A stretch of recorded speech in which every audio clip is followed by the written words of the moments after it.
तेव्हापर्यंत होते नानाकडे आमच्या. पण ते योग चांगले पुढच्या पिढीला ते नाही आता पुढे ते चुकलं ते सगळ्या गोष्टी आता बिचारे वाढले ते पण वाढले सगळे त्याच्यामुळे पण त्यांचे मुलगा एक संप्रदायामध्ये येतोय असं ते चालू आहे सगळं. मग आणखी संतांनी आपल्याला वळण लावलं संतांमुळे संस्कृती घडली बाबामुळे आपण घडलो तळागाळात जाऊन डोंगर दऱ्यामध्ये जाऊन बाबाने मार्गदर्शन केलं त्या ठिकाणी अध्यात्मात ज्ञान वाढवलं आणि बाबाने पुन्हा काय सांगितले की बाबा एकरीत आपण लेकर शिका मग हे संताचे काय सांगू आता संताचे उपकार काय सांगू आता संताचे उपकार काय सांगू आता संताचे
अरे कर कर कर विचार कर संत बोलले ध्यानात धर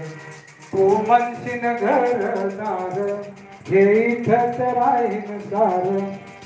मेल्यावरती घरा पुढे गावाच्या बाहेर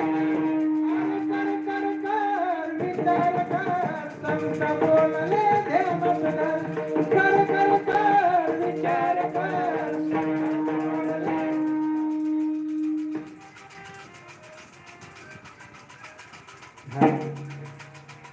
तू मनशीन घोडा तू मनशीन घोडा या दुसरीच्या माती होईन माती रावण मेला लंका जळाल्या अशा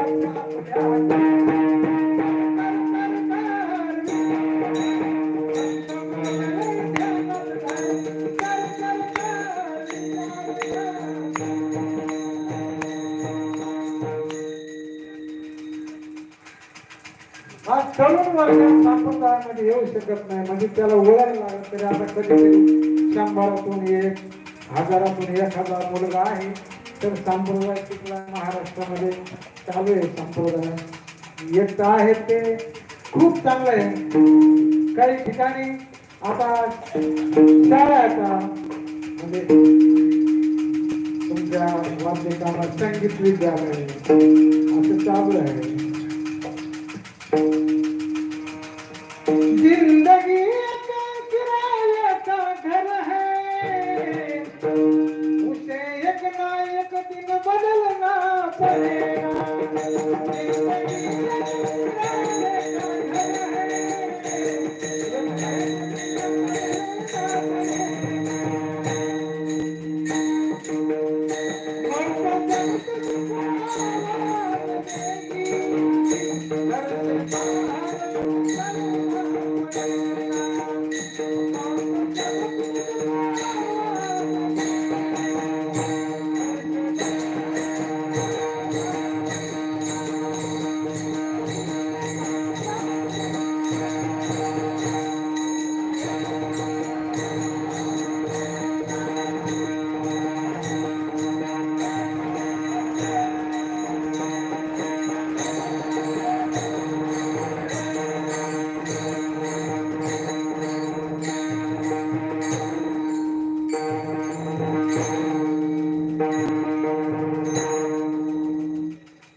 माणसाचं काय